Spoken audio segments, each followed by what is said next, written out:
मुझे आज यहाँ आने की बहुत खुशी है।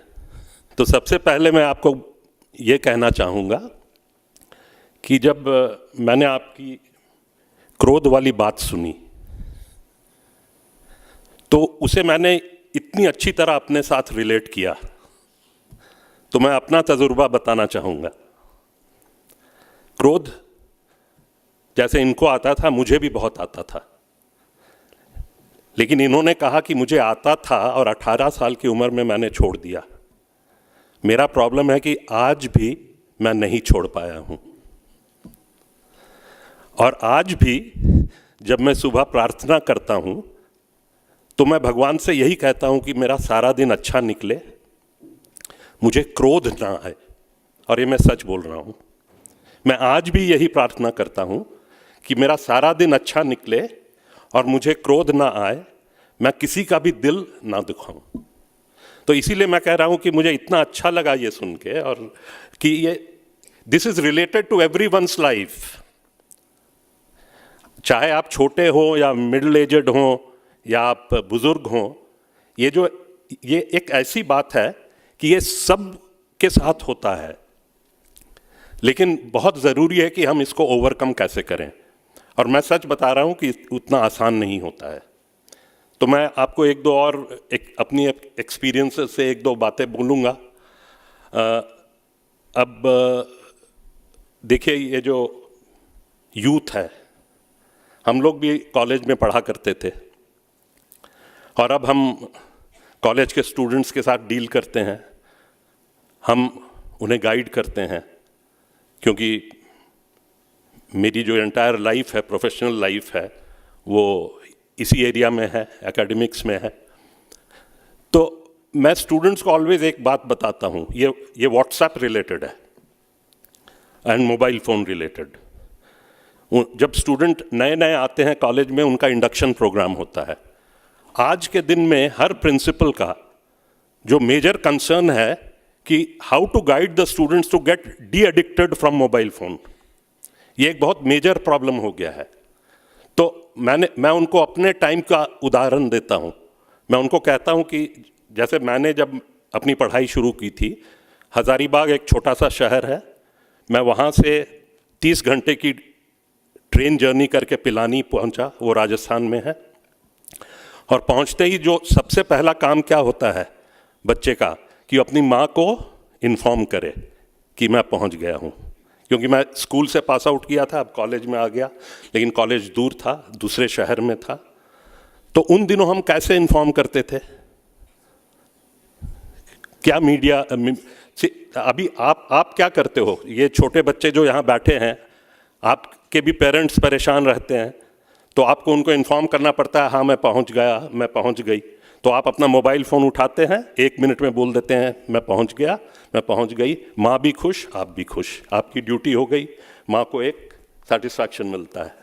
हमारे टाइम पे हमें पोस्ट ऑफिस चल के जाना पड़ता था, एक पीसी लेते थे हम। पीसी का फुल फॉर्म क्या है? आज के ज़माने में फुल फॉर्म क्या है पीसी का? Personal computer. हमारे ज़माने में वो पोस्ट कार्ड हुआ करता था, 10 पैसे का आता था। तो हम वो 10 पैसे का पोस्ट कार्ड लेते थे, एक चिट्ठी लिख देते थे माँ को। पोस्ट कार्ड फिर पोस्ट करने जाना पड़ता था, और लाल बॉक्स होते थे, उसमें हम पोस्ट करते थे। 10-12 दिन के बाद वो चिट्ठी पहुँचती थी, फिर वहाँ पर 2-3 दिन वो पोस्ट ऑफिस में पड़ी रहती थी। आप कभी एक बार पुराने ज़माने की पोस्ट ऑफिस का आप अगर फ़ोटो मिले तो आप देखना। और उसके बाद वो घर में डिलीवर होती थी, तब माँ को पता चलता था कि बच्चा पहुँच गया है। फिर माँ रिप्लाई करती थी। तो ये पूरा कम्युनिकेशन साइकिल 20 दिन का होता था। और अभी ये कम्युनिकेशन साइकिल जो 20 दिन का है, वो उसको कंप्रेस करके 2 मिनट में टेक्नोलॉजी ने ला दिया है। तो प्लीज़ रिमेंबर कि आपके हाथ में ये जो टेक्नोलॉजी आई है, इससे जो ज़रूरी चीज़ें होती हैं आप सेकेंड्स में एंड मिनट्स में कर लेते हो। तो एज कंपेयर टू जो हमारे ज़माने में होता था, आपके पास कितना और ज़्यादा समय बच जाता है because of technology. The problem today is the time that is left with you because of this great technology क्या हम उसे अच्छी तरह यूटिलाइज कर रहे हैं या नहीं?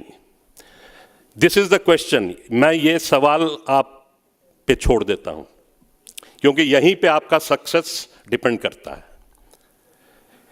आज अगर आप 2 घंटे टेक्नोलॉजी में लगाते हैं, उस 2 घंटे में आपको सिर्फ 5-10 मिनट की जो चीज़ें मिलती हैं वो आपके फायदे के लिए होती हैं। रेस्ट ऑफ द टाइम आपका जाता है to discard information, and that is waste of time. हमारे ज़माने में हमें उतना ही टाइम लगता था टू एक्वायर इंफॉर्मेशन। अभी इतनी इंफॉर्मेशन आ जाती है कि you have to develop the skill of learning how to discard information, not how to get information. और जो आप लोगों में से जो ये सीख जाएगा how to quickly discard irrelevant information, you are bound to be successful.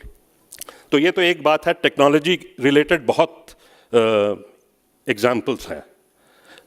Social media, my humble request, आप बच्चों को मैं रिक्वेस्ट कर रहा हूँ कि be away, just be with social media for only those things that will help you. Otherwise, be away, because social media is a major cause of depression. Social media is a major cause of creating unnecessary issues in the society. Now, third that I'm going to come to, because I have to keep in mind the time, is that after जब हम लोग अपनी ज़िंदगी गुजार देते हैं तो अंत में क्या सोचते हैं। इसका मैं एक सिंपल एग्जांपल लूँगा और फिर मैं कंक्लूड करूँगा। एक बार 2 पैसेंजर्स एयरक्राफ्ट में जा रहे थे, तो एक पैसेंजर वो मीडिया के साथ जुड़ा हुआ था, और जो दूसरा पैसेंजर था उसको जो मीडिया के साथ जुड़ा हुआ था पैसेंजर था, वो दूसरे पैसेंजर को देख रहा था, उसके बगल में ही था, इकोनॉमी क्लास में थे ये।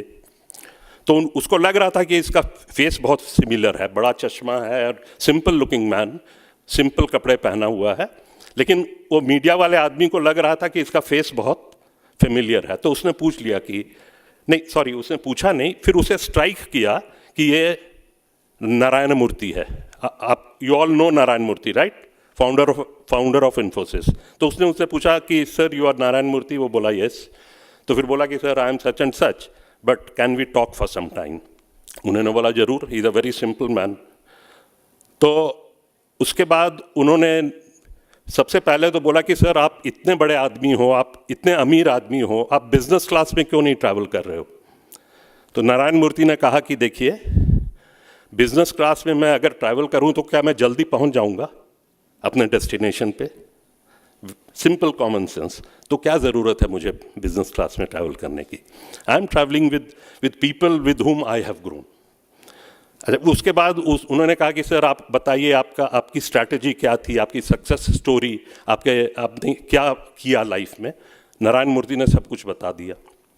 एंड में उसने लास्ट क्वेश्चन पूछा कि कोई ऐसी चीज़ है जिसको आप रिग्रेट करते हो कि ऐसा नहीं होना चाहिए था? तो उन्होंने एक चीज़ कही, उन्होंने कहा कि जब हम यंग रहते हैं, there is one thing that we ignore, and today I realize that उसे इग्नोर नहीं करना चाहिए, and that is your health, both your physical health and mental health. उसने कहा कि जब हम सक्सेसफुल हो जाते हैं, we have lived our life, at the end हमारे पास पैसा बहुत रहता है, लेकिन हमारे पास वो जोश नहीं रहता है, हमारी तबीयत उतनी अच्छी नहीं रहती कि हम उसको मीनिंगफुली एंजॉय कर पाएँ। और उन्होंने कहा है, और इनफैक्ट रिसेंट कुछ इंसिडेंट्स भी ऐसे हुए हैं, where very rich person, he was in the stock market, आप लोगों को मालूम होगा, he died about a year back. In the end he was literally crying because उसकी हेल्थ बहुत ख़राब थी और वो ज़्यादा ओल्ड भी नहीं था। इन द एंड वो रोता था, बोलता था कि भगवान मुझे अच्छी सेहत दे दो, कम से कम जो मैंने क्रिएट किया है उसको एंजॉय कर पाऊँ। And he died with that feeling. So Narayana Murthy also said कि यंग एज में हम इसको इग्नोर करते हैं, इसका इंपॉर्टेंस हमें जब हम बहुत सक्सेसफुल हो जाते हैं, बहुत पैसा आ जाता है हमारे पास, उस वक्त हम रियलाइज करते हैं। So he advise, he said this is one lesson that I always give to the youth, कि don't ignore your health, both physical and mental. और हम जैसे लोग लाइफ लॉन्ग हम बिजी रहते हैं, Very late in life, we start looking for beautiful organizations like Brahma Kumaris. You are lucky that at this age, you have come into this. Believe. So I'm sure you will not regret in future. Whatever you do, you will not regret, because this is what is your mental health. Right? With these few words, thank you very much, Brahma Kumaris, for inviting me. Thank you very much, my lovely audience, for listening to me. And aap sabko namaskar.